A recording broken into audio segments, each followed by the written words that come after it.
Welcome to a Creative Steer Journal, or CYJ. Here, myself and my cousin are going to be looking at different arts and crafts that seem like they would be a lot of fun, including pendulum painting.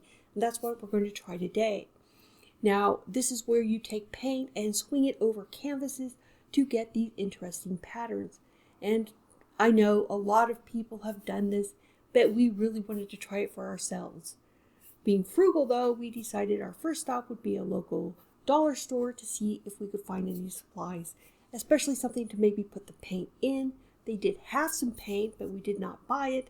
We bought some stuff that had nothing to do with this video instead, and kept looking for, first off, those containers that we were going to be putting the paint in. We found these little plastic buckets in the pet area and thought they might be useful, but decided not.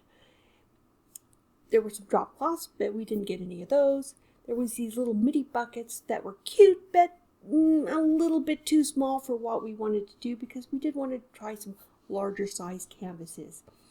And finally, we found similar in the gardening area. Back from shopping, it was time to try out some different methods of supporting that bucket over our canvases. Now, I have these backdrop frames that we thought might work. We added some weights to them, and we gave it a little test by filling the bucket with some water and giving it a little swing. Now, this pretty much worked, but the frame itself bounced around a little bit even after we added even more weight to the frame. The middle sagged a little bit, and we figured it would get worse with a heavier load of paint and a weighted bucket. So we went to our second option. That was going to be using one of our canopy frames without the canopy on top, and we could suspend the bucket from the center of this, have a good space underneath it for setting our actual canvases and doing the swing. And again, we hung our bucket, gave it a swing, and ended up with a pretty nice pattern. With our initial testing done, we decided to take a couple of weeks off and come back later. We took another shopping trip to get our actual supplies and get our setup done. Now, these are some of the items we bought. We got Flood, which is a paint flow agent. We got some of that cheap acrylic paint from the dollar store.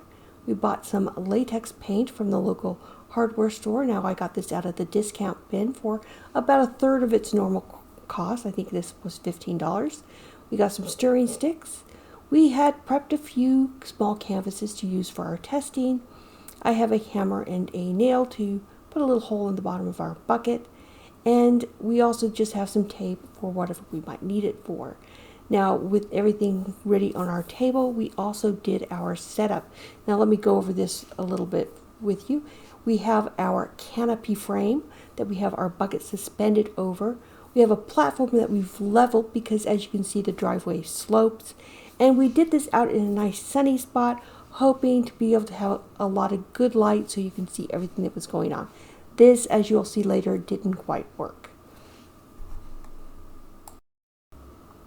For our first try, we decided to go with a white canvas rather than the black that we did during our setup, just so we could see where that canvas was going to be. We mixed up some paint and we ended up putting it in one of these red party cups instead of our little bucket that we bought.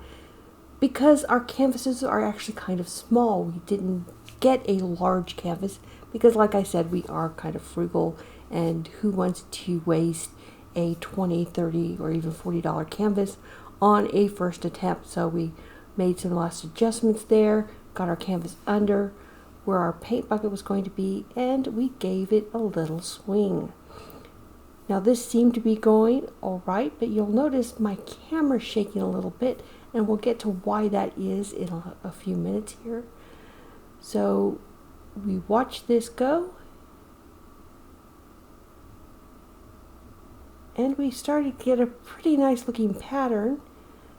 My cousin wasn't quite satisfied and adjusted it a bit.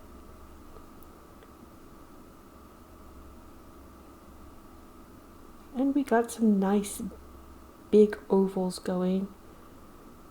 The color of the paint we were satisfied with, but as you'll see, it's not a steady flow. It's got a little bit of dotting going on there, broken lines. And it was an interesting texture, and we did kind of like it. But you will see this canvas again later, because we decided that as thin as we got the paint on this particular time around, and you can see it pooling there in the corners, that it was really just going to take forever for it to dry. So we will end up taking and just brushing this paint out and turning that aqua color that you see here into a background, and we'll use that later. But this was our first attempt, and we were relatively happy and thought we were on the right track. Now we're going to move on to our second canvas, which is the black one. Now the background is just roughly painted black because we're really concerned about the foreground, not the background. And we're going to use the leftover paint from the first try with a little extra pigment added in there. And we're going to go to our actual recorded footage, so you're going to hear some background noise. Okay, it's recording.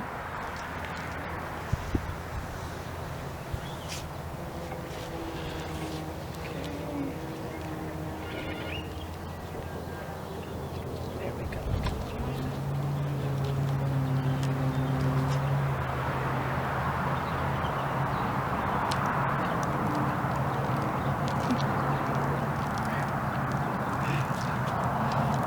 See what it ends up like.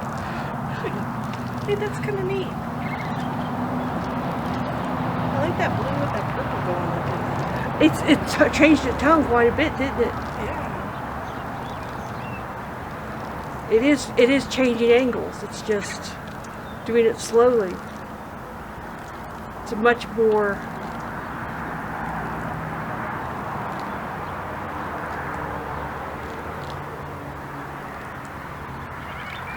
I'll do a little spin right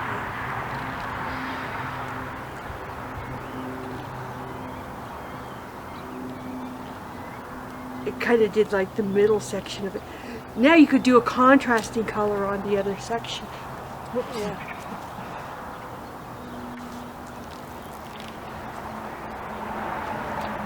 Put back on it.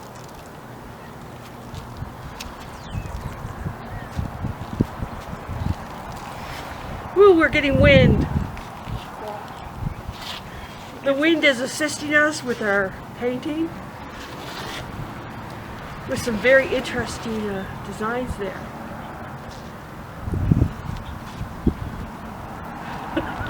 That is very interesting, though. I know, right? Look, there it goes. The wind's like, oh, let me It's like, let me play too. Ooh, spin it.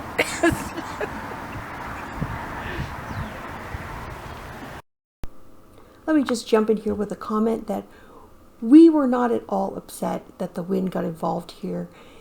It was amusing. It wasn't at all what we expected, but it was getting later in the day, and the wind does pick up where I'm at later in the day. And that wind, the first breezes that were coming by, is why the camera was shaking a little bit even on our first try. And this is just going to get worse as the day goes on. So with that said, let me go ahead and just speed this up so you can see the rest of this painting as it's completed.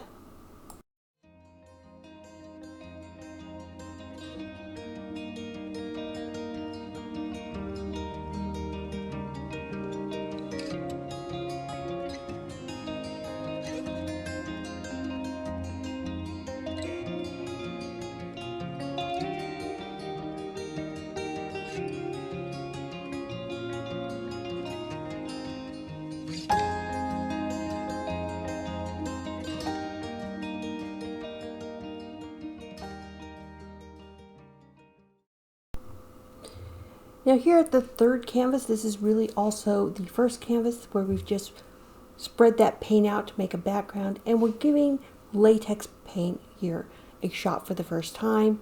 We put it in a solo cup where we made a little bit bigger hole after a little bit of trial and error here, and you'll see the latex paint is laying down some nice unbroken lines. So if you're going to try this and you just don't want to worry about flow medium and getting the consistency of your paint correct, going with latex paint, you're probably going to be better off if you could afford it, because it is quite a bit more expensive than some of the acrylics we were using. Of course, maybe if we were using more expensive acrylic paints, maybe we wouldn't have had quite as much trouble, but we were having fun. And this is latex paint right out of the can. We just stirred it up and put it in our solo cup to get our pattern. And you'll notice we've got quite a bit of shadowing here, but that's because we've moved from outside because of that wind into the garage. So you're going to see a little bit more shadows than if we were still out in the sunny area. But we are getting a nice smooth pattern here. We'll just speed this up so you can see the end of it before we move on. Now for the rest of the videos, I'm just going to go ahead and play our different types of canvases, and you can just see how they worked out, and we'll make some comments at the end. So enjoy.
And here we are down to the final canvas of the day, canvas number 10, a kind of a cloudy background in gray, and I'm going to use 2 different colors on it. We actually thinned down the paint quite a bit and made the hole a little bit bigger. Maybe I only should have done one or the other, because we did get kind of a really thick line on this one. Although it is nice and smooth and uninterrupted, we're not getting all those drops and drips like we did with some of the other ones. And I like the pattern, even though it's kind of big. It is going to end up being very interesting at the end, and we'll show you what all of them look like after we finish them up, so you can make some comments in the video about what you think, and we'll probably try this again. I apologize that this last bit of video is really out of focus, and let's just go ahead and look at what we came up with. Here's our black canvas with the blue and a little bit of purple acrylic on top. Our gray canvases with that latex paint from the local hardware store that we got out of the discount bin. Our green canvases where we didn't get nice thin lines, but it is kind of fun, reminds us of Packard football team. Here is that original canvas that we started it with at the very beginning for our test that we put some extra latex on top of. Our cyan and magenta side by side. And finally that cloudy gray background with the red and yellow, where we got the paint a bit thin, but I do like the effect that it came up with. It was a lot of fun. It was really messy, and we didn't get what we hoped to get, but we did get some very fun images, and we will probably try it again. If you enjoyed this video, please like and subscribe to our channel to watch us make fools of ourselves trying some more art projects in the future. Thank you for joining us.